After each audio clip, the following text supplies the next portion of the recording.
It looks like a mess. But believe it or not, this is anything but. Yeah, can we give them some nice shallow little steps? It's a purpose-built landscape meticulously designed by Monica Pearson.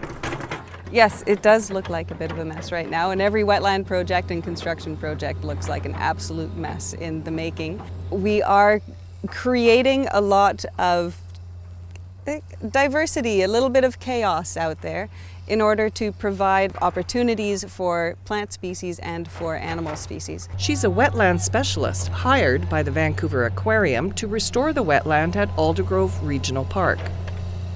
Yeah, not quite so much. Yeah, perfect.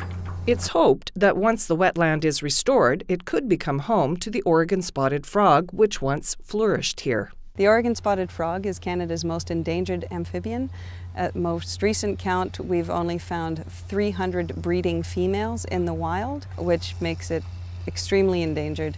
The frog is only found in the Fraser Valley of Canada and the Pacific Northwest coast, to a few sites in Washington, Oregon, and only 3 breeding locations in Canada. The Vancouver Aquarium has a breeding program for the spotted frog, hoping to improve its numbers. Hey, can you tidy this island down a bit? The restoration of this wetland fits right into Metro Vancouver's long-term management plan for Aldergrove Regional Park, and at no cost to taxpayers. It's fabulous that this whole wetland will be created from a partnership where we provide the land and another agency, in this case the Vancouver Aquarium, has provided the funding. But here's the hitch. It will be years before anyone knows whether this new wetland will provide suitable habitat for Oregon spotted frogs.